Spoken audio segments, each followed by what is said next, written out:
Welcome back. Afghan President Hamid Karzai agreed to a runoff presidential election after the UN said the first vote was marred by widespread fraud. With us now to discuss these developments is Afghanistan's ambassador to the United States. And joining me is Bloomberg diplomatic correspondent Indira Lakshmanan. Ambassador Jawad, thank you so much for being with us.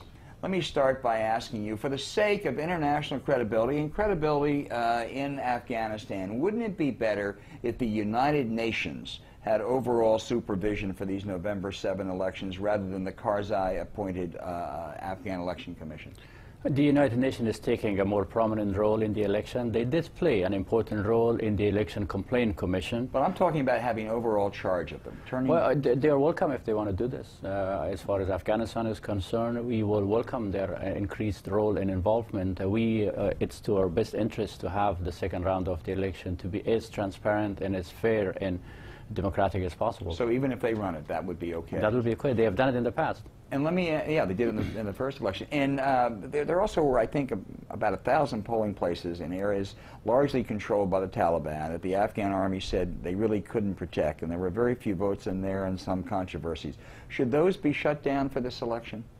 This is a very crucial question. Yes, there are about 1,700 polling stations that were in the area where we had most of the security challenges.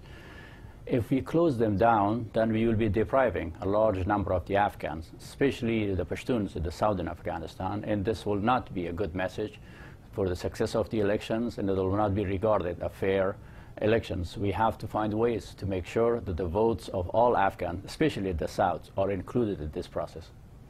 The Obama administration, as we know, is increasing its aid to Afghanistan, but this is happening at a time when there's been long-standing charges of corruption against the Karzai government and now these new allegations of fraud. Will President Karzai accept serious anti-graft conditions attached to additional aid?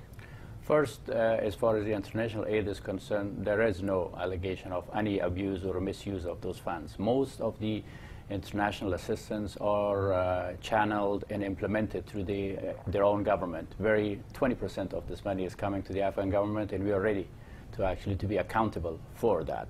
Yes, as far as the President Karzai decision to take tougher measures against corruption, we have heard the message of the international community, the message of the Afghan people.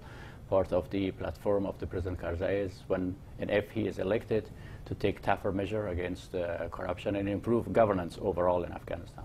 There's some talk that President Karzai might cut a power-sharing deal with his rival, former Foreign Minister Abdullah. Would that be a good idea to have a coalition government? Well, historically, coalition governments in Afghanistan has proven to be ineffective and unpopular. And on the current situation in Afghanistan, I think coalition government is unnecessary because it's widely believed that President Karzai will be winning this election.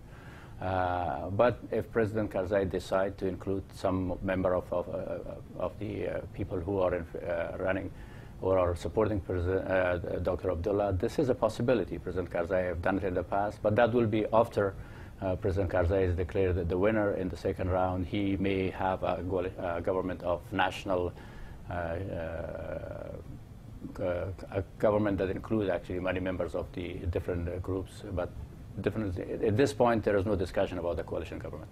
President Obama is debating with his advisors whether to have a more limited counterterrorism military mission led by the U.S. or a more expanded counterinsurgency mission. Would a middle course be a bad idea?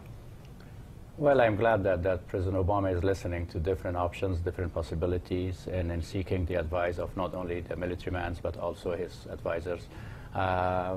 We think that the nature of the war in Afghanistan required a counterinsurgency approach, but I'm sure that the President will choose a path that he deemed necessary and within the means that's available right now. So there's not a certain number of troops that you're looking for from the U.S.? The additional troops are welcome. They are needed in Afghanistan, but how many of these troops are needed depend on the quality of the troop and the type of the mission that they will carry out in Afghanistan. Some U.S. intelligence experts have said that adding more U.S. troops could in fact be counterproductive, that it could lead Afghanistan to become President Obama's Vietnam. If we know that al-Qaeda is more active in Pakistan, Yemen, Somalia, why should the U.S. be investing more in Afghanistan at this time? Well, first we should listen to General McChrystal on what is the best way to win this fight in Afghanistan. He is an expert. He is one of the best generals that the United States has. And second, similar arguments were made back after the Soviet withdrawal that why should be in Afghanistan. There are other places that might be as important or more important than Afghanistan. And we have learned our lessons that the presence in Afghanistan is not for the sake of safety and security in Afghanistan. It has implications for regional stability and global security.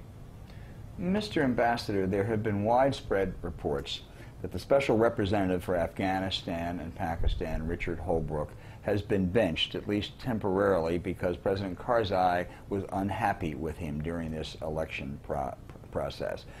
Can you confirm that? And does your government still have confidence in Ambassador Holbrooke? Our relations with the United States is an institutional relation. It's a strong strategic partnership between the two countries. I've had the pleasure of working with different Secretary of States, different ambassadors, different special envoys. This is a matter up to the United States. As far as we are concerned, Ambassador Holbrooke is still the special envoy of President Obama to Afghanistan, and if he decides to travel to Afghanistan, he's welcome. Do you still have confidence in Ambassador Holbrooke? It's not a matter for me to judge. I think we should see how the issues are developed in Afghanistan. I have enjoyed good working relations with Ambassador Holbrooke. Mm-hmm. And the reports of President Karzai have any different feeling? Can you tell us if those are accurate or not? As I mentioned, our relations are based on long-term strategic interest. Individuals are coming and going, and will not affect actually the long-term relation between the two countries. Mr. Ambassador, thank you so much for being with us today. Thank you. Look forward to you coming back.